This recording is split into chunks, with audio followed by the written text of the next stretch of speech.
Hello BookTube, hello book friends, welcome back to my channel and another Poetry Thursday video. And this week I wanted to continue reading from the same book I was reading from last week, which is Billy Collins's The Trouble with Poetry and Other Poems. And last week I read two poems that are linked because they are about poetry or poets. And this week I want to read two poems from the same collection that are linked because they are about or feature statues. So without further ado, this is Statues in the Park by Billy Collins. I thought of you today when I stopped before an equestrian statue in the middle of a public square. You who had once instructed me in the code of these noble poses. A horse rearing up with two legs raised, you told me, meant the rider had died in battle.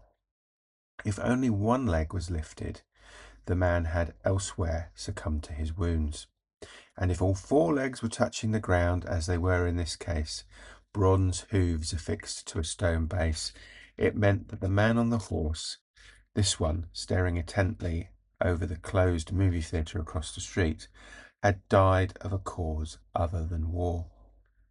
In the shadow of the statue, I wondered about the others, who had simply walked through life without a horse, a saddle, or a sword, pedestrians who could no longer place one foot in front of the other.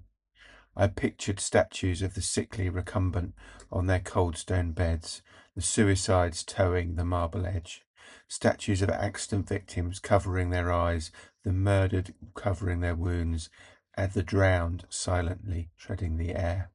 And there I was, up on a rosy grey block of granite, near a cluster of shade trees in the local park, my name and dates pressed into a plaque.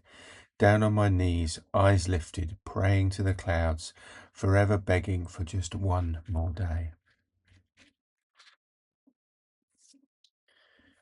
And then the second one is Boy Shooting at a Statue. It was late afternoon, the beginning of winter, a light snow, and I was the only one in the small park to witness the lone boy running in circles around the base of a bronze statue. I could not read the carved name of the statesman who loomed above, one hand on his cold hip, but as the boy ran head down, he would point a finger at the statue and pull an imaginary trigger, imitating the sounds of rapid gunfire. Evening thickened, the mercury sank, but the boy kept running in the circle of his footprints in the snow, shooting blindly into the air. History will never find a way to end, I thought, as I left the park by the north gate and walked slowly home, returning to the station of my desk, where the sheets of paper I wrote on were like pieces of glass through which I could see hundreds of dark birds circling in the sky above. If you have been, thank you for watching. Take care. Bye-bye.